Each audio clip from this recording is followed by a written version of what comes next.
Abu di sudut rumah.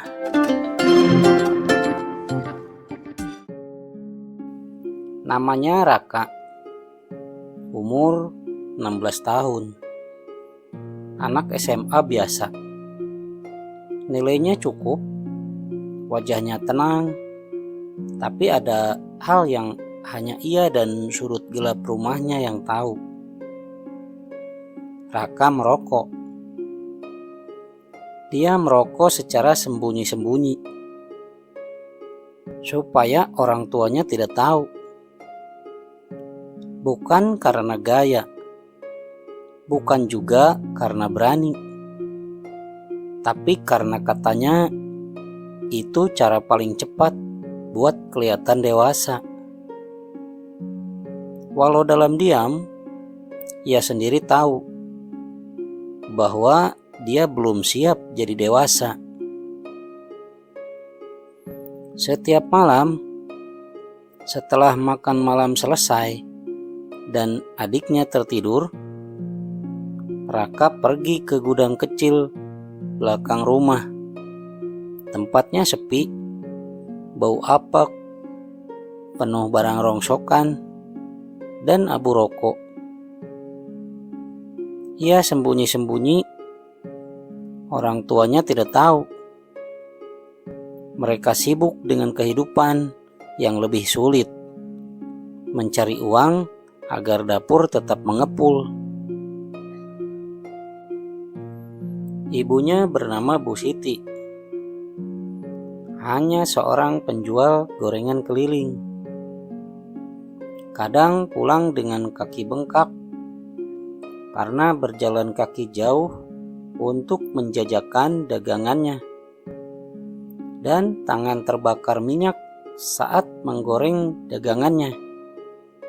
Ayahnya, Pak Darto, seorang buruh bangunan yang lebih banyak diam dari bicara. Di rumah mereka, waktu dan tenaga adalah barang mewah. Tapi Raka punya cukup waktu untuk menyembunyikan rokok di bawah genteng. Dia menyisihkan uang jajan buat beli sebungkus rokok. Suatu malam, Bu Siti mencium bau aneh. Ia melihat kain lap gosong. Ada abu di lantai dapur. Matanya menyipit curiga. Ia langsung menatap Pak Darto. Bu Siti bertanya ke Pak Darto dengan nada agak emosi. "Bapak merokok lagi ya di rumah ini?" Pak Darto terkejut. "Loh, apa-apaan ini? Aku kan udah berhenti dari dulu." Mereka bertengkar hebat. Suara piring jatuh, suara tangisan Dina yang terbangun. Tapi Raka hanya diam di kamarnya. Keringat dingin mengalir. Ingin mengaku, tapi lidahnya keluh.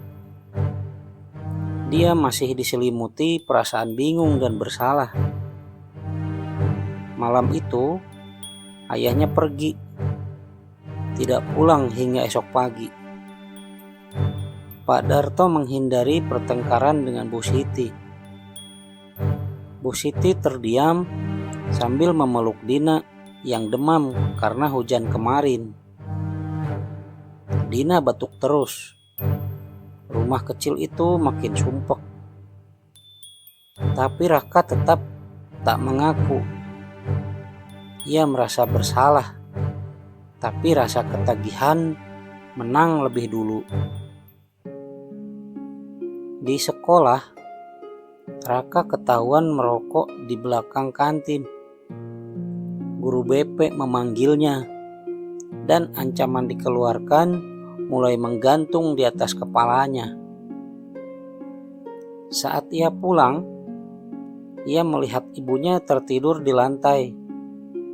Di sampingnya, Dina yang demam tinggi menggigil, memeluk gambar kecil sebuah keluarga tersenyum di taman dengan tulisan "Keluarga bahagia tanpa asap." Sebuah pemandangan yang membuat perasaan Raka semakin tidak karuan. Malam itu, Raka menatap rokok terakhirnya. Tangannya gemetar, dan untuk pertama kalinya ia menangis saat membakar benda yang dulu ia anggap keren.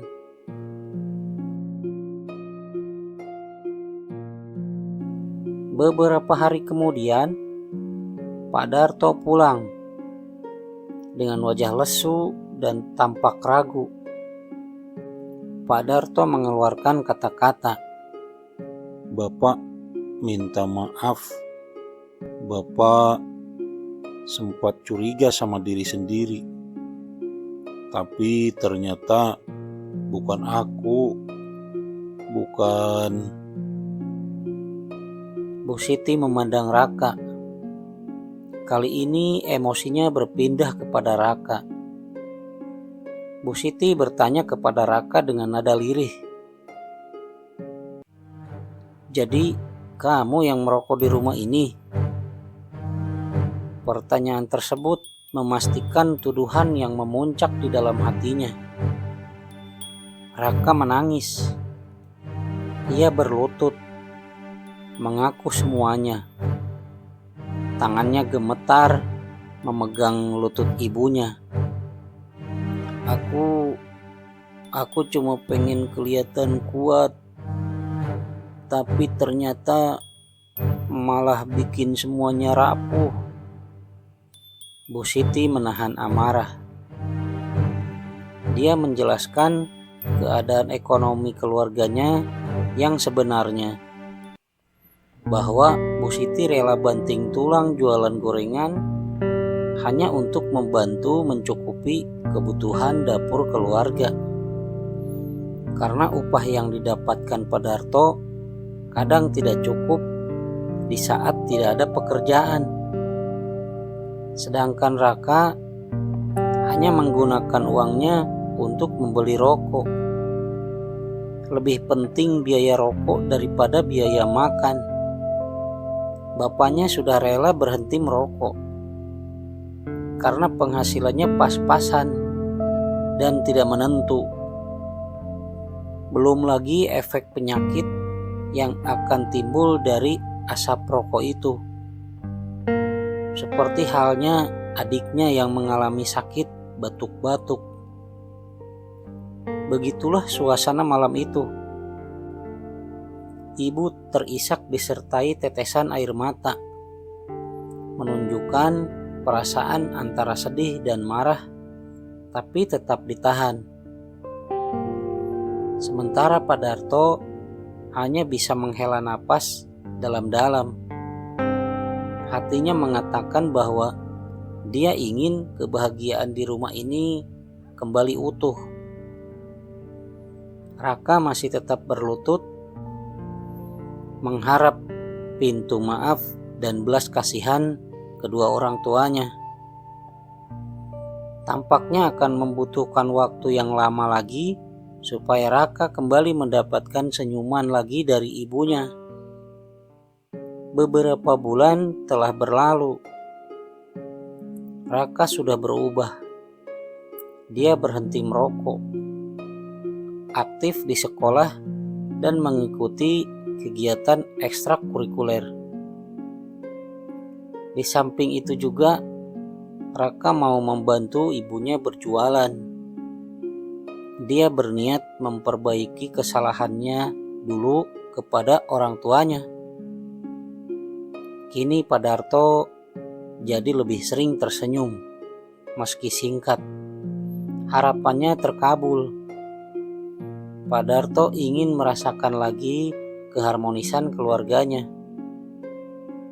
Adiknya, Dina, sembuh dan mulai menggambar lagi. Suatu sore, Raka melihat selembar kertas kecil ditempel Dina di dinding dekat dapur. Dina membaca tulisan puisi itu dengan pelan. abu kecil di lantai itu bukan cuma bekas rokok kakakku, tapi bekas luka di hati ibuku yang tak bisa disapu begitu saja.